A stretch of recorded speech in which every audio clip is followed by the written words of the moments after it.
दोस्तों नमस्कार, मैं हूं डॉक्टर रामजी मेहता और आज हम इस वीडियो में यूरिक एसिड के बारे में बात करने वाले हैं। इस वीडियो में हम जानेंगे कि यूरिक एसिड क्या है, कहीं आपका जॉइंट का पेन यूरिक एसिड बढ़ने की वजह से तो नहीं है, यूरिक एसिड बढ़ने के कारण आपके बॉडी पर क्या क्या इफेक्ट पड़ता है। तो इन्हीं सभी चीज़ों के बारे में इस वीडियो में आप जानेंगे। तो सबसे पहले जान लेते हैं कि यूरिक एसिड आखिर है क्या।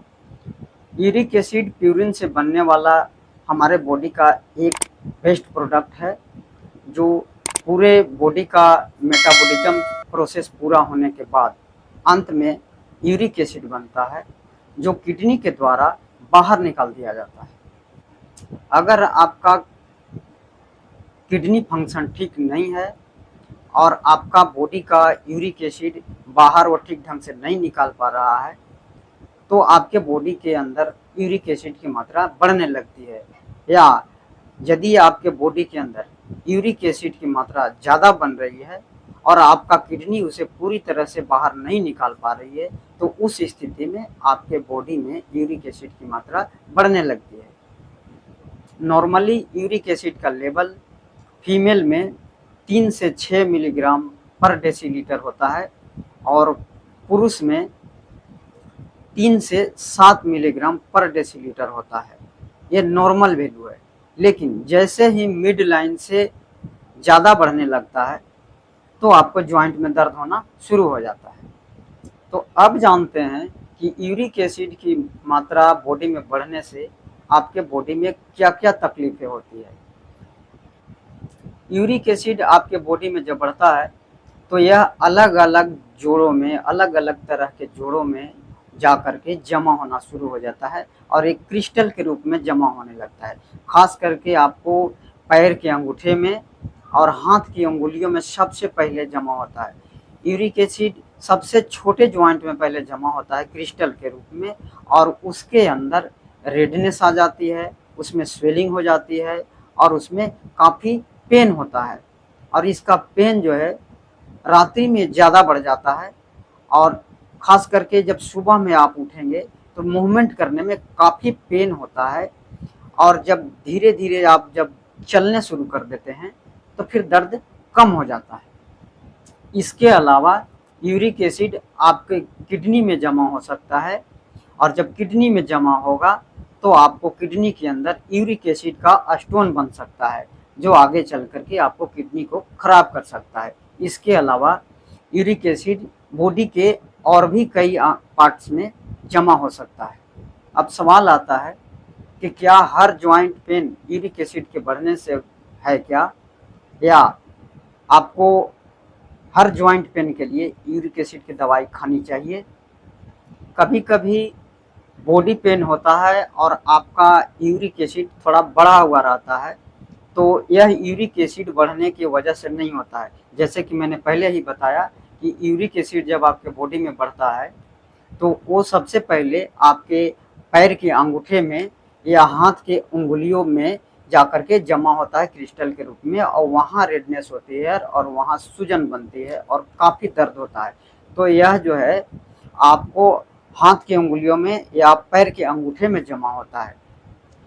तो बाकी बॉडी पेन आपको यूरिक एसिड की वजह से नहीं हो सकता, वह दूसरे कारणों से हो सकता है। तो ऐसी स्थिति में आपको स्पेशलिस्ट डॉक्टर से मिलना चाहिए। और कुछ लोगों में मेटाबॉलिक सिंड्रोम की वजह से यूरिक एसिड का लेवल बढ़ा हुआ रहता है, जैसे मोटापा होना, डायबिटीज का होना, या फिर हाई ब्लड प्रेशर का होना। इस तरह के यदि मेटाबॉलिक डिसऑर्डर है तो उसमें भी आपका यूरिक एसिड का लेवल बढ़ा हुआ रहता है।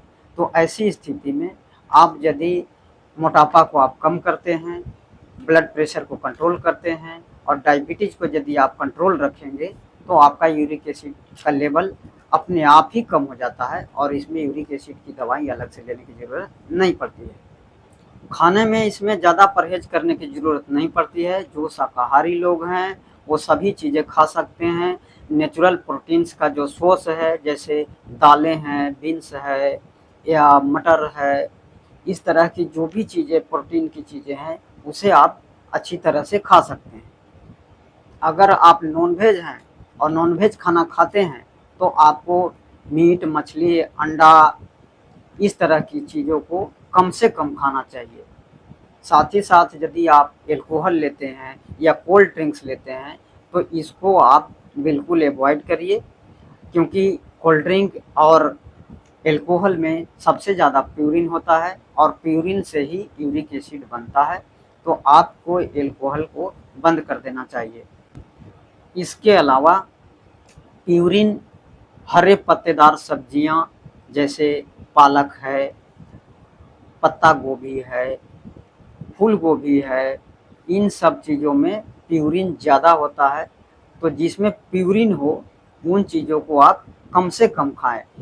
हरे पत्तेदार सब्जियों को आप आधे घंटे तक पानी में भिगो करके छोड़ दें, जिससे प्यूरिन जो है वाटर सोल्यूबल होता है। आधा घंटा जब आप वाटर में पत्तेदार सब्जियों को भिगो करके छोड़ देंगे तो पत्तेदार सब्जियों में जो प्यूरिन होता है वो पानी में घुल करके निकल जाता है। इसके बाद आप खा सकते हैं। अगर आपके पैर के अंगूठे में और हाथ के अंगुलियों के जॉइंट में रेडनेस है, उसके अंदर सूजन है और उसमें दर्द है, तो आपको गाउट हो सकता है। तो इसके दर्द को कम करने के लिए आप पेन किलर ले सकते हैं।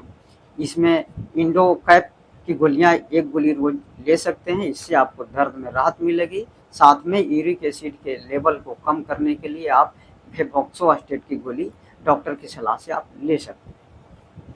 फेबोक्सोस्टेट की गोली 2 से 3 महीने लेने के बाद आपका यूरिक एसिड का लेवल कम हो जाएगा और दर्द भी आपको कम हो जाएगा।